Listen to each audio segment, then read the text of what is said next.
Okay, in this presentation, I want to introduce power and influence, and I don't mean the course per se, but the topic of power and influence, what I understand it to be, and what I think it is that we're going to be looking at throughout the course. Okay, having said I'm not going to talk about the course, here's the course description. A theoretical and empirical examination of how nations use political, military, and economic resources to influence the behavior of other nations, including the effectiveness of political communications, public relations, foreign aid, economic sanctions, threats of force, and limited uses of force. So I just read that all to you. Theoretical, we're going to be a lot more into theoretical, right? Although you're going to sketch out a way to empirically examine things in your final assignment, right? So there's that.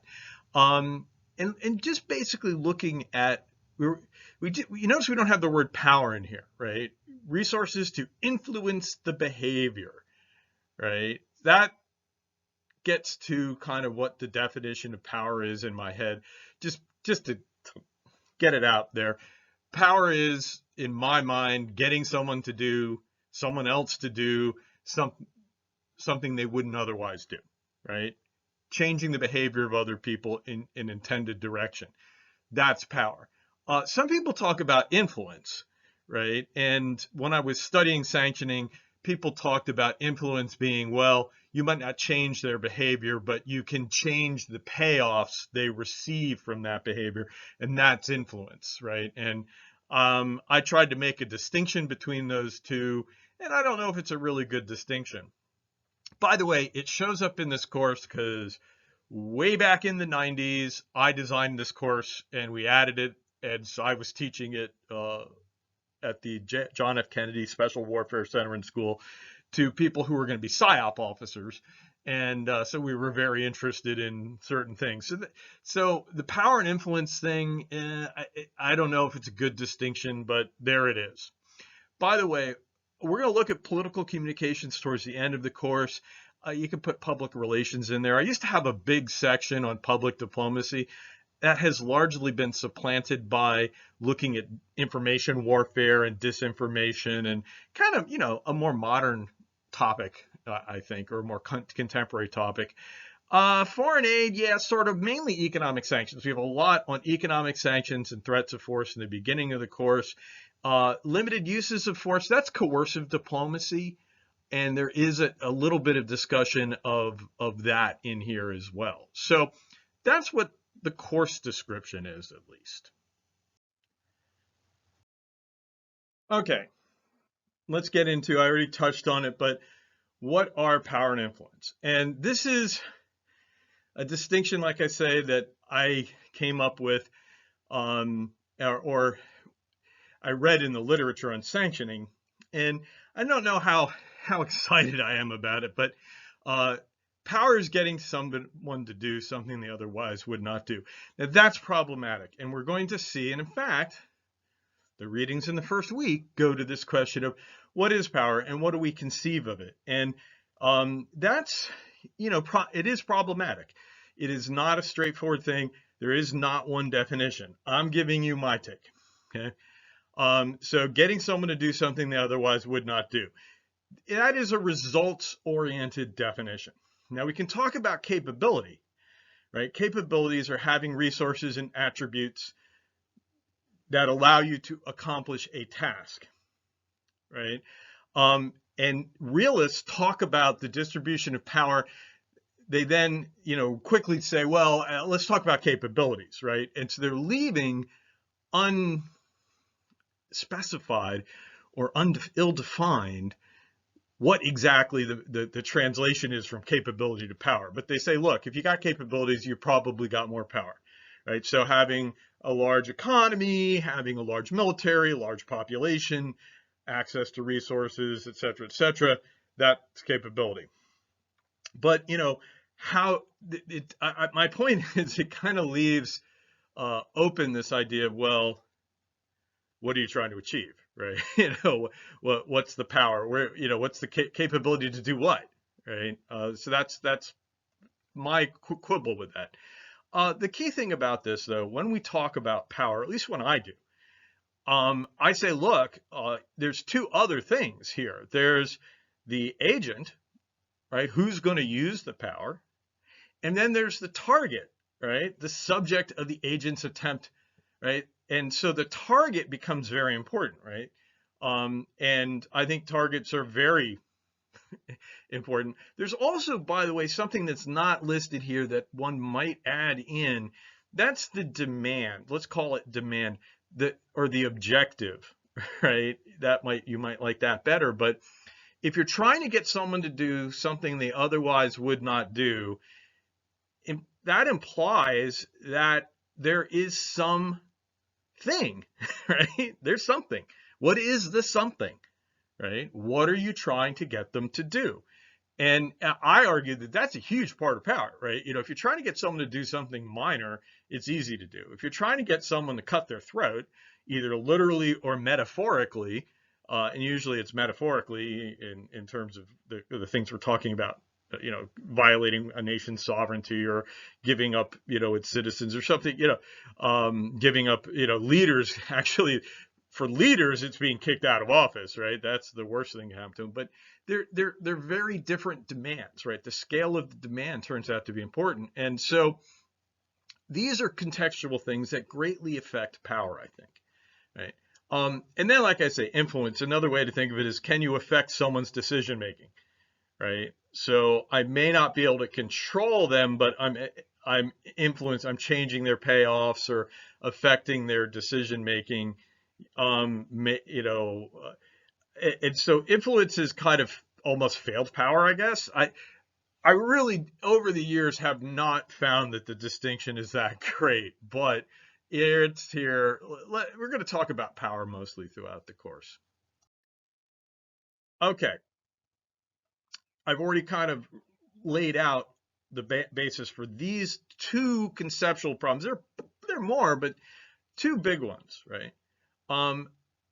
Is power an attained outcome versus a means, right? And this is my thing. I say, look, power is about outcome. You have power when you can get people to do what you want, right? And that's the ultimate proof. That's my thing. However, like I say, realists don't take that at all. They focus entirely on means and capabilities, right? So, I argue, hey, look, agents can have overwhelming capabilities and still not attain the desired outcome, right? And, we should understand that. If we're going to examine power, I think that that's an interesting question, right? Hey, if you have a lot of capabilities, but you're unable to affect someone else's behavior, why is that? Our theories and our understanding of power should say why that is, and we should be able to say, well, you don't have power in that case, right? And so I asked this question, what does it mean to be powerful, right? I mean, it's one thing to possess a lot of resources, to be rich or well endowed with resources, right?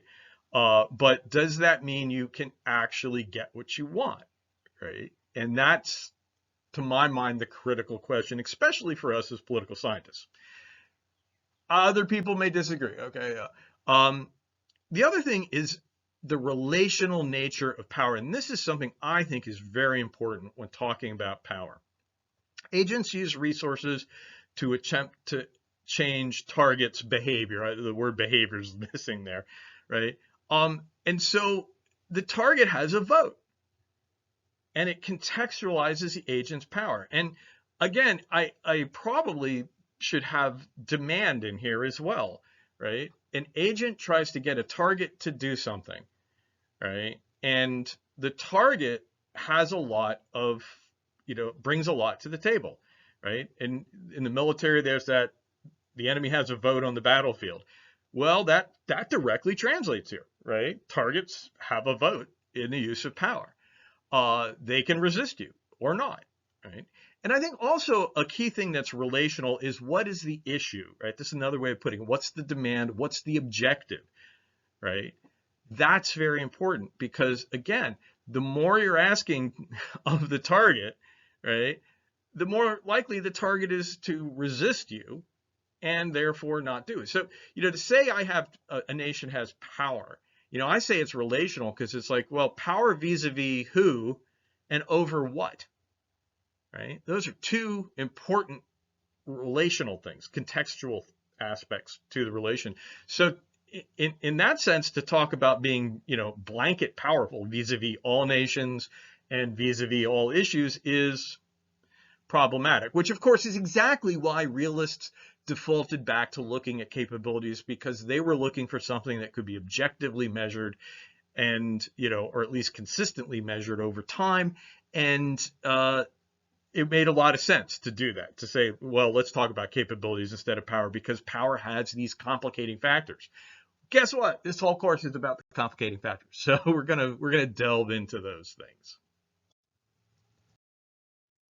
Okay, now one thing that this course doesn't look at, right, and is intentionally, or is I should say, and implicitly imbalanced to, is we're looking at power and influence beyond the traditional concept of military victory, right? And warfare is, is considered the traditional means to international ends. You negotiate with a nation, try to get something, and then you say, okay, let's fight. And realists, in focusing on the initiation of war, give up, this idea of how do you attain your goals, right? Well, you negotiate about war, and the threat of war is supposed to be the thing, and then you go to war, right? And they always make this idea, realists are going to equate power to relative military capability when they talk about power resources, which is supposed and in fact empirically relates to who wins, right? Even though weak nations often can frequently prevail, most of the time, if you look at statistically, the nation with the big power shows up and wins, and that tends to be kind of the thing. And especially when you consider that in the cases where it's just obviously overwhelming power, people cave, right? Think Haiti, right? There are a lot of military interventions out there that aren't considered wars, but where a nation uses force and the other nation goes, whoa, okay, we give up, stay the hell back.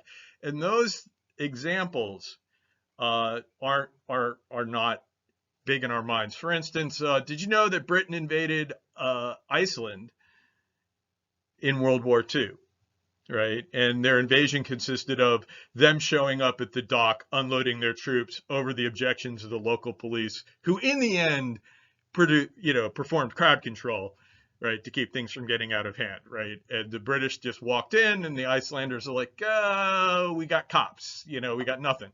And so they had to give up, right? And they then handed Iceland. By the way, they handed Iceland off to the United States. We occupied it and used it to enforce neutrality patrols before the beginning of World War, before Pearl Harbor. So U.S. was elbow deep in stuff, believe me. I digress. The point is, military victory is the traditional way of looking at things. And we're not going to do that. Okay. So we're not going to look at military victory. I think it is important to kind of understand the concepts that are at play there. And this is, in the second week of the course, we're going to go into much greater detail, but just to kind of preview things, right? Clausewitz, in his discussion of war, is often misunderstood. Clausewitz lays out in the first chapter of On War a theory of how warfare works. And his idea is, and it's just a very important one. I really, think it is a great expression of one way to get what you want, right? And its idea is war is an act of force to compel another to do one's will, right? Which really fits with my definition of power, right? Trying to get someone to do something they otherwise wouldn't do, right? And presumably they otherwise wouldn't do this, or that we wouldn't need to go to war over it, right? And Clausewitz has this idea that if the enemy is to be coerced, you must put him in a position or a situation more unpleasant than the sacrifice you call on him to make. And this is just a great quote and a great concept, because that explains coercion, that we'll talk about at some length here, in a nutshell. Note, though, like I say, some of the things about the relational nature.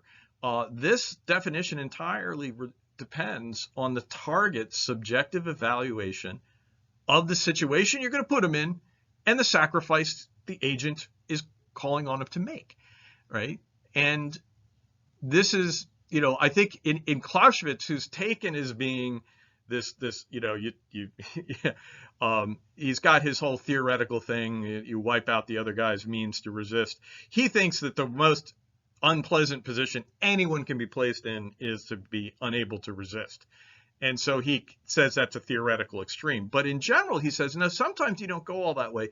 So this is always the act. This is the concept. This is the pure what you're trying to do. This is how you go about doing things. Even though he has this theoretical extreme, that theoretical extreme is just based on the idea that the worst thing you can put someone in is to make them powerless, right? But the focus on that, which is what Clausewitz gets blamed for, this concept of total war, kind of overshadows this idea. And so I think it's important, and we'll talk at greater length at that in the following week. Now, also, along with Clausewitz, there's Schelling, right? And Schelling has a concept here.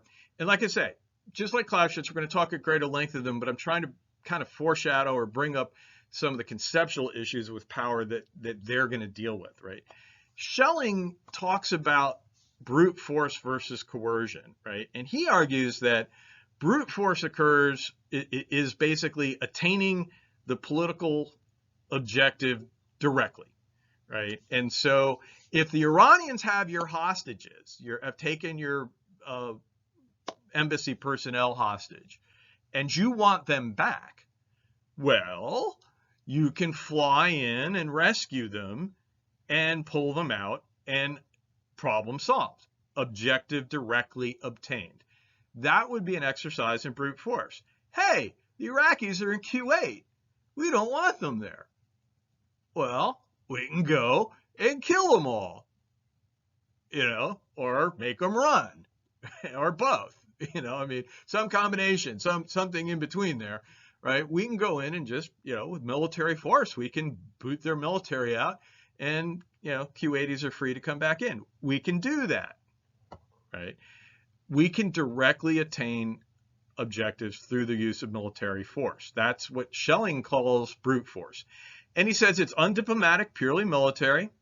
Concerned, when you do it, you're only concerned with the enemy's strength, right? You're not really worried about what they want, right? And we don't have that whole, in Clausewitz, the idea, well, if I want to put someone in a position more unpleasant than the sacrifice I'm calling on them to make, well, I need to know a lot about how they value different things, right? If I just want to go, if I want to just get my hostages back, or I just want to kill everyone wearing an Iraqi uniform in Kuwait, right? Yeah, okay. I just got to worry about their strength, their ability to resist me. I don't have to worry about these other more difficult subjective things. So military force in that sense is the informational requirements are actually a little less in some ways. Also, brute force is successful when force is applied, right? And successfully applied, because we tried in Iran to get our hostages out, and Operation Rice Bowl was not a big success. And it was, a bad thing. Whereas Q8, yeah, worked like a charm, right? That was not a problem. And so, but brute force only works when you use it, right? And this is a key difference. Coercion, on the other hand, and this is what Schelling says, coercion is using our capacity to hurt to force the enemy to comply, i.e. to achieve a political end. And so compliance gets thrown in here. That's doing what I want you to do, getting the target to do what you want. That's the target acquiescing to your demand, agreeing to it, right? So this concept, compliance is another way of putting it, right? Coercion, though, is concerned with enemies' wants and fears, right? that valuation of the sacrifice you're calling on them to make and the unpleasant situation you're talking about putting the enemy in, right? So coercion is very much what Clausewitz was talking about, by the way. I don't see any daylight between the two. I don't think, and Schelling didn't either. It uses threats, latent violence. There's a great term, latent violence, and force held in reserve. Right? And we're going to talk about the importance of holding things back and having something, to threaten someone with in the future in order to get them to do what you want, right? And the idea is it could achieve more than brute force alone, right? There are a lot of issues that you just need the other guy to agree with, right? You just need their you need their willing compliance or acquiescence or cooperation, although we don't use cooperation because that means something else. That's pursuing mutual gain. Coercion is not. Coercion is a zero-sum thing. I'm going to win and you're going to lose, right? You're going to do what I frickin' want, right? So it's different. It's more competitive. But the idea is I need the compliance. I need the other guy to do, not commiserate, to work with me on this, right? And so that is a big difference. And he argues it can achieve a lot more, but it's a very different strategic situation, right? When Schelling talks about military victory, he says, look, military victory traditionally has been focused on destroying the enemy's means to resist, right? And the idea is military victory enables a victor to threaten unlimited violence, which is Clausewitz's extreme. And that military victory, in a lot of ways, is often just a prelude to coercion. And he argues that military science and the traditional application of the military is achieved with achieving military victory. You overcome the enemy, you achieve your military objective, which is usually about undercutting the enemy's military, attacking their center of gravity, right? Very Clausewitzian term, and getting their, undermining their ability to resist, right? And then what do? It begs the question, though, of, well, how at that point do you actually get someone to do what you want them to do, right? Sure, traditionally there were negotiations and people made a treaty and boom, it was done, right? Otherwise, sometimes not so much, right? And, what do you do when you win, when you destroy the enemy's military, right? And Schelling says, look, at that point, you are traditionally in the realm of using coercion, right, to gain compliance. And this is something that he says that military science hasn't looked at. And so he argued that we really needed to focus on looking at coercion. Now, Joe Nye, switching gears hard here. And like I said, I'm going to talk about Schelling and Clausewitz at greater length next week. Just want you to have that idea that that's coercion and that's what we're going to be looking at. Joe Nye brings up a different type of power, right? And he's very, very famous now for this concept of soft power. And this concept has gotten wings and people talk about it a lot. And so this is something that this week we have Joe Nye's reading. You can read his original thing talking about soft power. And to be honest with you, my general take on it is that the processes of soft power are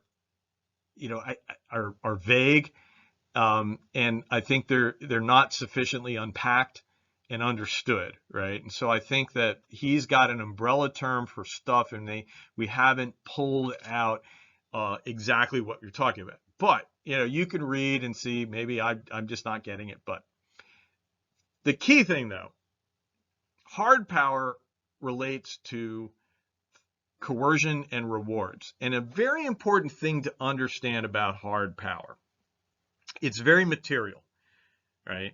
But it is not all military. This is the big mistake people make. They think that hard power is all about threats and traditional military power. And they will often say, talk about economic power as being soft power. It is not, because under his definition of hard power, he also has bribery, and also sanctioning is coercion. It's just using economics to inflict pain, right? It's an economic threat. And so the point is that anything that affects the cost benefits, right, that changes the cost and benefit calculation of the other guy, that either gives rewards or inflicts pain, is hard power, right? Pain or costs, right? So economic sanctioning is hard power, which then goes, all right, well, what is soft power? He originally talked about it as co-option and attraction, getting people to want what you want, right? It's kind of this idea of, I'm going to get you to want what I want. And so the way, and I'm not going to do anything to force you. I'm just going to somehow or other get you to want the same things I want. And that will get you to do what you otherwise wouldn't do if I hadn't come along and changed your mind. So this is, like I say, I really am like, okay, are you talking about persuasion? Right? Are we talking, what exactly do you mean by this? And I often have trouble because I really feel if we need to nail this down. But there you go. Is disinformation part of this, right? Is, and a lot of the stuff we're going to look at in the second part of the course under info warfare, is that right? If I sow dissension in your country, I'm getting you to do, I'm not convincing you to do what I want, but I'm getting you to do what I want. I'm weakening you. I'm achieving my goals and getting you to do things that you otherwise maybe wouldn't have done if I hadn't sowed dissent or discord, right? And I haven't threatened you. I haven't, rewarded you. I have engaged in hard power. So disinformation could also fit in. So there's a lot of things here that could fit, right? So this is a big question mark of what do we mean by soft power? And I like to get specific under that label. But hard and soft dichotomy, it's strategy versus resources, right? You're still, we're still trying to affect behavior. It is not, but what makes the thing hard or soft is the strategy, not the resources. So economics and military, economic resources and military resources can both be used for hard power, right? And so it's the strategy. How are you trying to do this? You have to say, okay, how is this attempt at changing the behavior of someone else working? Is it threatening or rewarding, bribing, right? Is it coercion? That makes it hard. Is it persuasion or something else that, then it becomes soft power. And note, the military can be used for both hard and soft strategies. Absolutely. And the military engages in, it's constantly doing things that are on the, so, the idea that, okay, it's military or non-military. No. Also, like I say, your dime, a lot of people in the military have dime, diplomatic, informational, military, economic. They have the sources of power. Well, all of those things could be used for hard or soft, right? So the means isn't the defining characteristic. That's what I'm saying here. How useful is this? Well, y'all figure this out. I'm going to leave that as a question to look at as we go through the course. Okay, so I think that there are several approaches to power.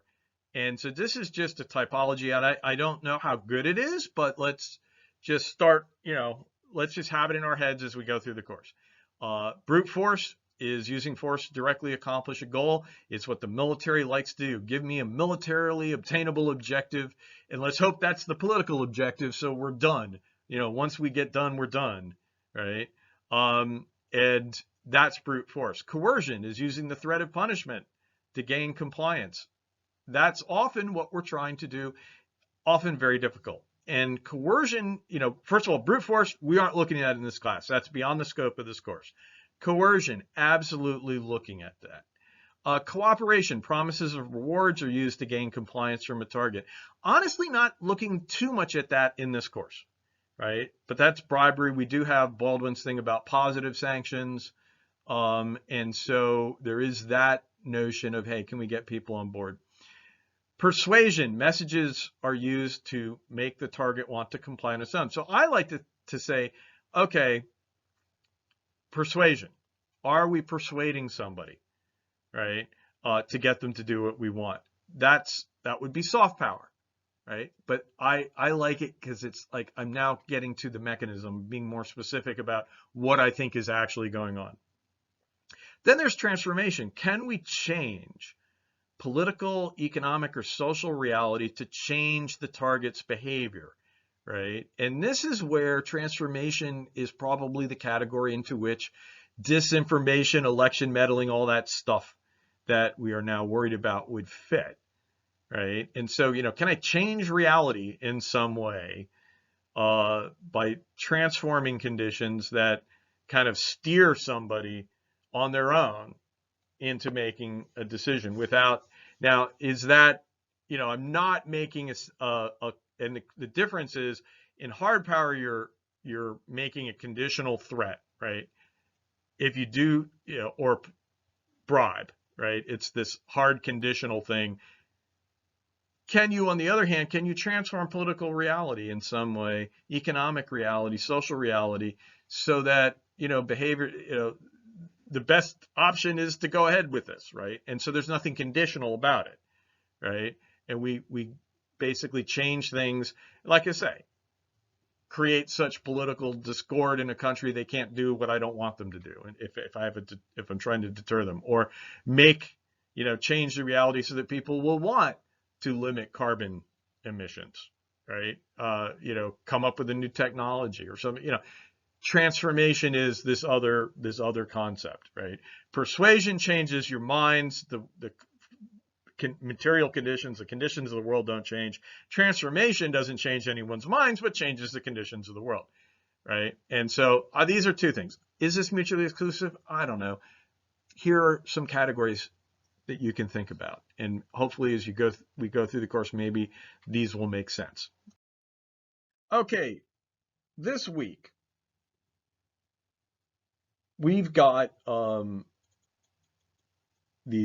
basically these readings, right? We've got Holste talking about the concept of power, and it's old, but I think, he lays out a lot of issues that I think are good. David Baldwin talks about, he's big, he's a big name in sanctions and economic relations. He talks about the positive sanctioning. And like I've already discussed, we have Joe Nye talking about soft power. So here, these three articles are meant to give you some kind of academic, somebody else's, three other points of view on power, and that hopefully fit with some of the stuff that I've been talking about. Don't know that we're going to make anything clear. We might make it clear as mud. In fact, we often problematize concepts, right? And it was a great word.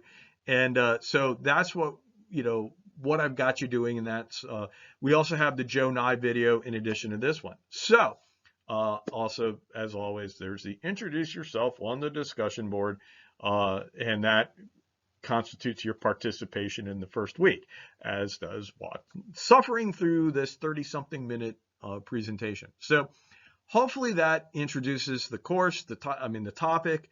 And this is what hopefully these readings will build on this, and you'll see how they fit. And then, like I say, I foreshadowed where we're going next week. So hopefully this kind of gets you off to a good start.